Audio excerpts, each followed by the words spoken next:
Bonjour à tous et bienvenue dans ce tout nouvel épisode de Recherche et Enquête Cauchemardesque. Comme à mon habitude, je suis avec mon binôme Seb derrière la caméra. Bonjour. Et aujourd'hui, on va encore visiter un lieu hanté. Il est vraiment magnifique parce que c'est un château en ruine, perdu dans la forêt et la nature a complètement repris ses droits. Donc vous allez voir, c'est somptueux. On y va ?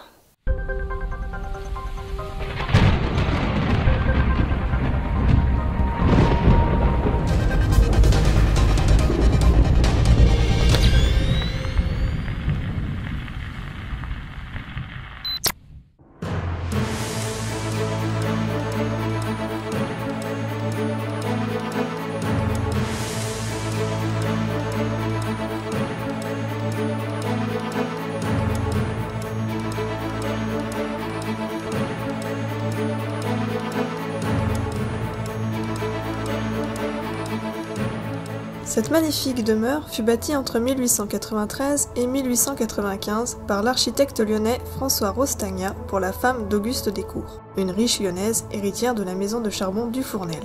Auguste décéda en 1904 d'une appendicite qui ne fut pas détectée à temps. Il légua le domaine à son frère André Descours, fondateur de la société Descours et Cabot.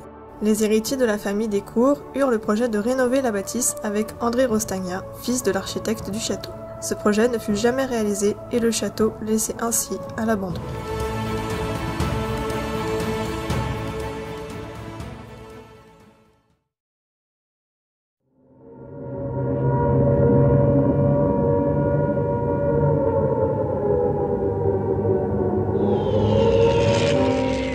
Lors de la Seconde Guerre mondiale, le château fut occupé par les maquisards, donc les résistants. Les Allemands, pour les punir et éviter qu'ils reviennent en ce lieu, brûlèrent le château en 1944 depuis le grenier. Il n'y eut aucune victime, mais le château brûla durant 3 jours et 3 nuits. De par cette occupation historique, de nombreux récits ont vu le jour sur la toile. Parmi les légendes les plus populaires sur internet, on retrouve souvent l'idée qu'il y aurait des véhicules de guerre dans ce lac, des tanks ou des chars d'assaut, mais pas que. Il y aurait aussi un cheval de trait qui, l'hiver 1969, serait mort noyé suite à la glace qui aurait cédé sous son poids. Les Romains sont également passés par là, ils ont même donné pour nom au col le plus proche, le col des 1000 martyrs. On retrouve donc ici beaucoup de vestiges religieux ou des habitations et de nombreuses pièces de monnaie. Ce lac est directement relié au lac de Paladru où les vestiges historiques ne manquent pas non plus. D'ailleurs, le lac de Paladru a lui-même sa légende de Dame Blanche et on y reviendra dans une prochaine exploration.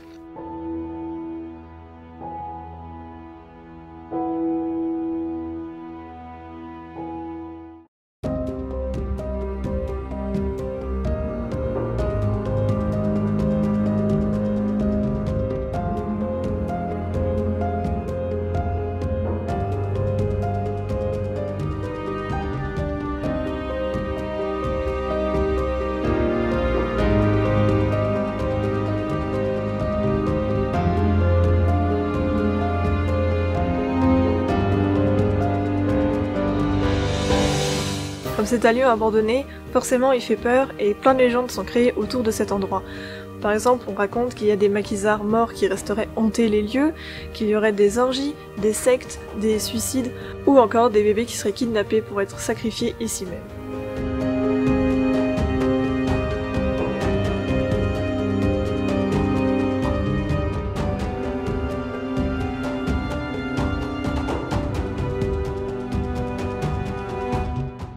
Ce qui ressort le plus souvent, c'est que certains auraient entendu des chiens hurler à la mort à 23h53, exactement.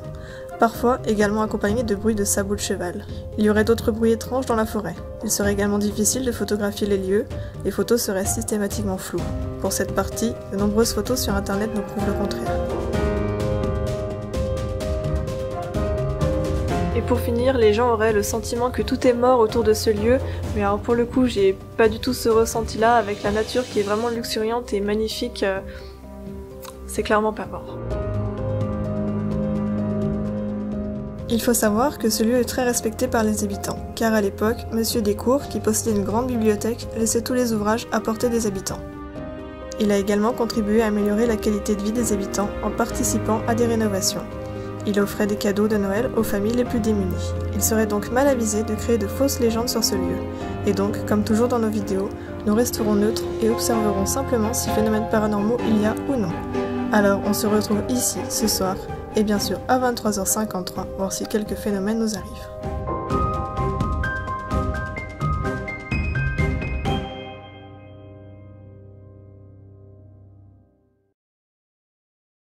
c'est bon la mienne. Le MF c'est bon. Et toi c'est bon?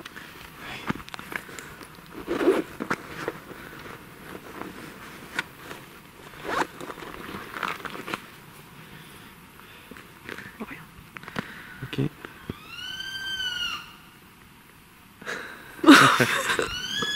Mais non. C'est une chouette. On n'a pas commencé. Comme ça m'a fait peur. Mais non.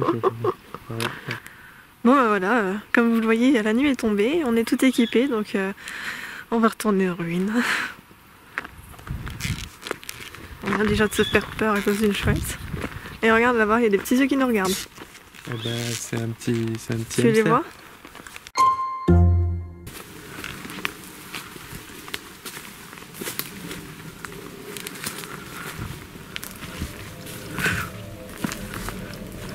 Nous nous enfonçons dans les ténèbres de la forêt, en direction des ruines du château.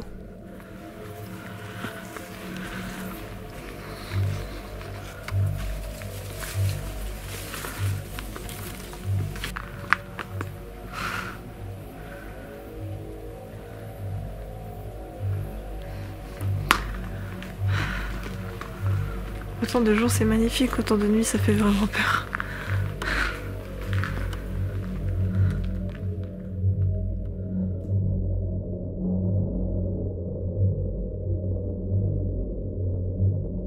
Du coup, je propose qu'on fasse le tour des pièces avec le MF pour voir s'il se déclenche.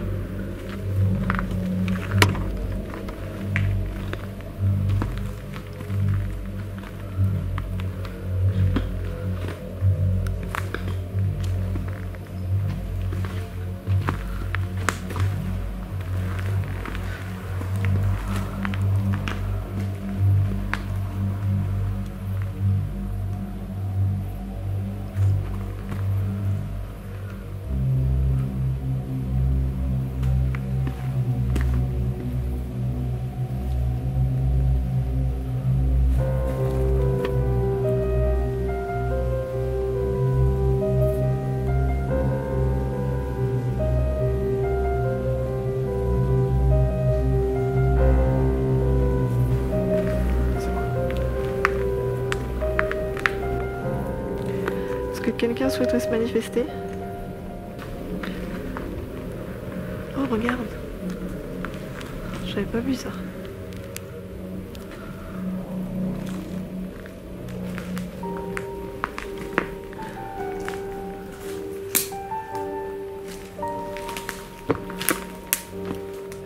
Nous prenons le temps d'inspecter chacune des pièces avec notre MF. Je vérifie que les caméras s'éteignent pas comme un ascenseur en cette fois.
Deuxième pièce, rien à déclarer non plus.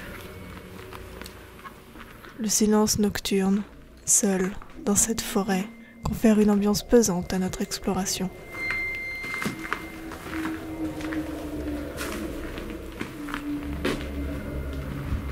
Ce qui va être la salle principale.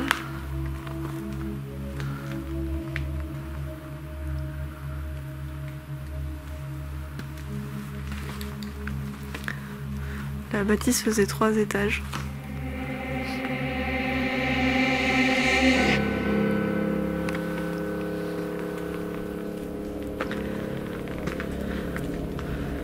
Il y a presque plus de plancher. Et puis plus du tout d'escalier de toute façon. Et même s'il y en avait eu, ce serait beaucoup trop dangereux d'essayer d'y monter. Tu m'éclaires le chemin plutôt que moi. Ah, il faut bien que je fasse Parce que ça me... Oh, c'est chauve-souris. Oh. Attends, j'ai fait le oui le moins féminin du monde.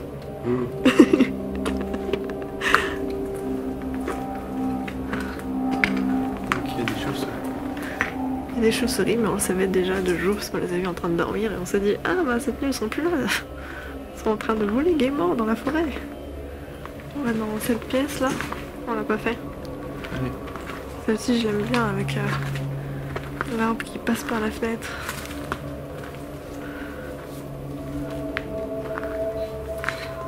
Je trouve ça a vraiment un charme fou ça.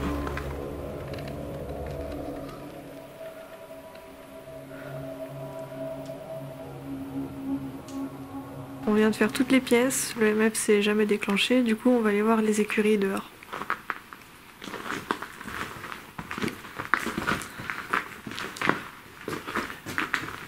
Sur le chemin des écuries, un élément perturbateur va attirer notre attention.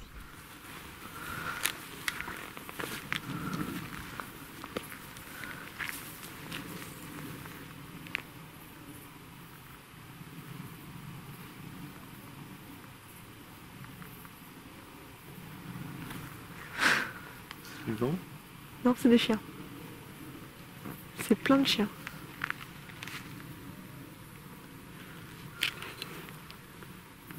C'est quelle heure? C'est pas 50. Non, c'est pas l'heure. Non. 22. Donc on entend plein de chiens au loin en train d'hurler, mais avec une demi-heure d'avance, donc un peu étonnant, mais... Les sons étant trop lointains, notre matériel n'a malheureusement pas pu les enregistrer. Cependant, les avoir entendus nous donne une potentielle explication de l'origine de la légende, nous laissant penser qu'il y a bel et bien des chiens à proximité de la forêt. Il ne reste quasiment plus rien des écuries. Le tour en est donc très rapide. Aucune manifestation ne captant notre attention, et le silence étant revenu, nous décidons de retourner au château. C'est Blair Witch. Non, j'ai cru que c'était des gens qui parlaient alors.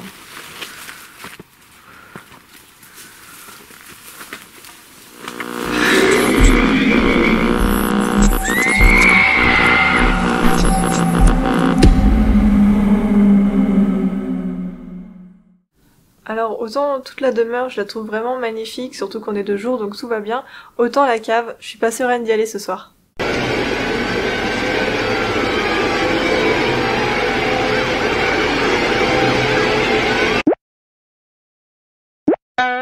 Mais sur Instagram vous avez voté pour qu'on descende dans la cave super creepy et glauque, donc on va y aller.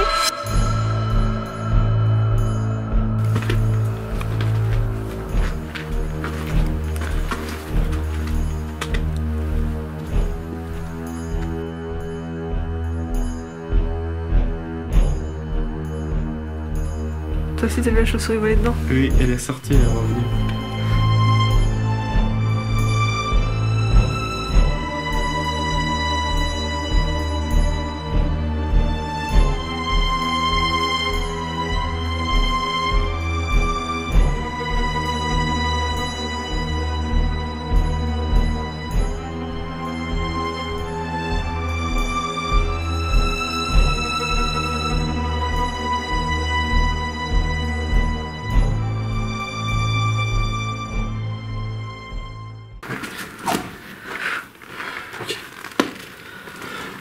Tu peux me rendre le MF si tu veux. Merci. C'est toi qui peux éclairer, mais moi j'éclaire pas grand chose. Je sais.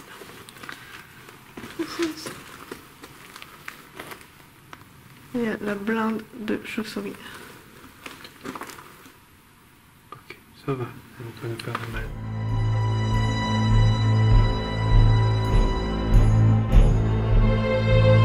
Encore une partie. Fuyez les pauvres fous. C'est vrai que vu le nombre de moustiques, j'ai bien envie de fuir.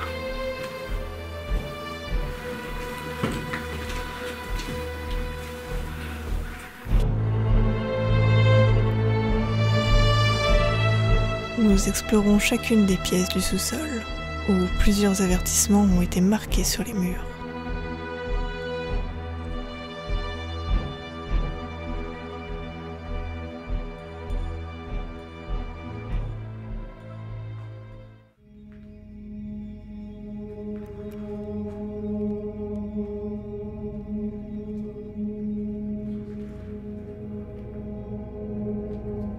Et derrière, c'est marqué adieu.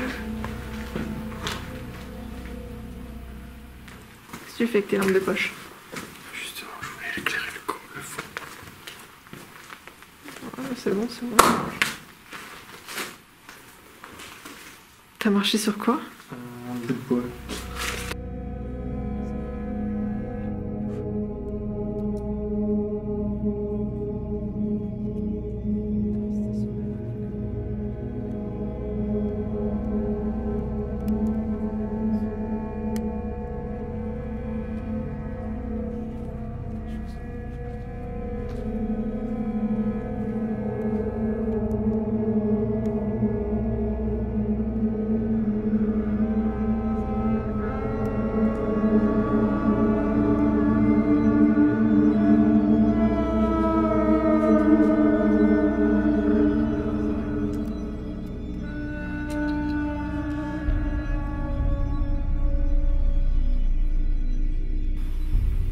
Nathan. Nicolas et Nathan. Je sais pas qui sont ces personnes.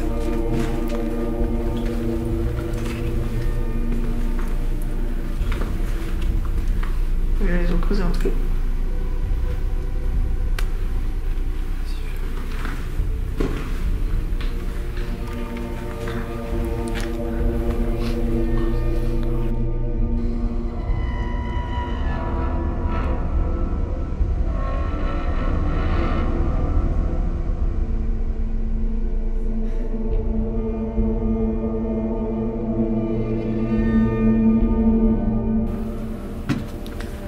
Ça va bientôt être l'heure, je pense.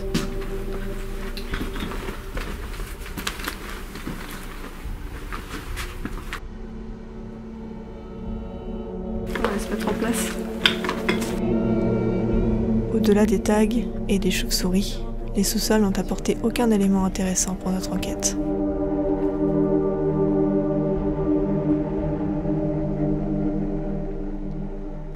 Bon, ça fait 1 heure qu'on filme maintenant. L'EMF s'est pas déclenché de la soirée. On a fait toutes les pièces, on a fait la cave. Il y a un bruit derrière toi. C'est une feuille, hein? Ouais, je pense que c'est une feuille. Il y a quelques bruits, mais c'est des bruits de forêt, rien de spécial. Il y a quand même des chiens qui ont aboyé, mais avec une demi-heure d'avance. Donc maintenant, on approche de la vraie heure où on est censé entendre des chiens hurler à la mort. Donc on va se taire et on va attendre l'heure fatidique. Seb installe un plan fixe et nous nous positionnons un peu en retrait, aux aguets du moindre bruit.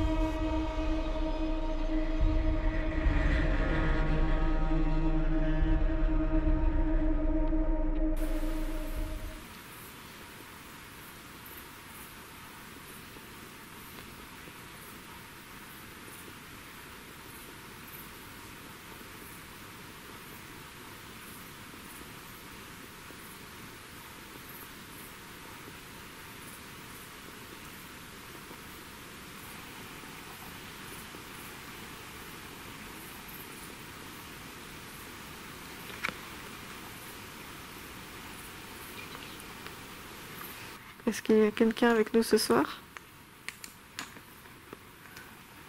Nous avons des appareils, vous pouvez communiquer avec. Nous pouvons vous détecter. On a passé les 23h53 et aucun chien n'a hurlé à la mort. C'est vrai qu'on a entendu des chiens une demi-heure avant, pas hurler à la mort, mais hurler et beaucoup de chiens qui hurlaient, qui se répondaient, mais ils n'avaient pas l'air d'hurler à la mort non plus.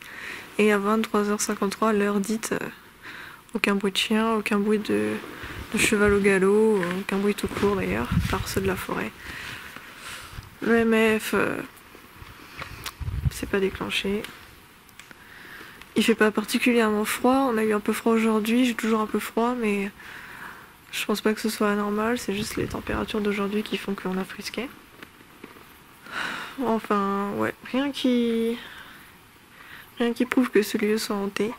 Après, c'est vrai qu'on était là qu'une nuit, donc on peut pas juger sur une seule nuit. Il faudrait revenir là tous les soirs, faire une enquête très approfondie. Mais a priori, au vu de ce qu'on a lu sur internet, c'est un lieu qui était tenu par des gens très bienveillants, ensuite par des résistants. Après, les nazis sont quand même passés par là, ils ont quand même mis le feu, mais il n'y a eu aucune victime. Donc les résistants ne sont pas restés là, donc il n'y a pas lieu d'être hanté en fait. Bon, personne ne veut communiquer avec nous. On fait nos valises, on s'en va. Au revoir, adieu. On reviendra parce que c'est très beau.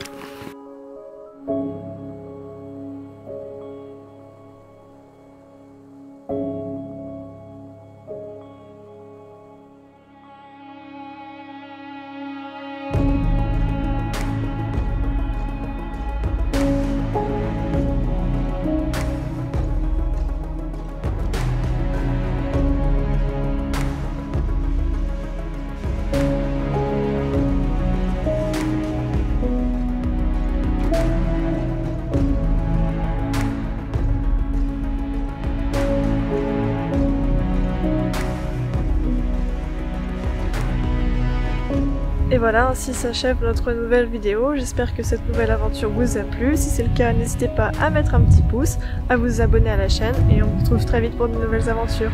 Salut!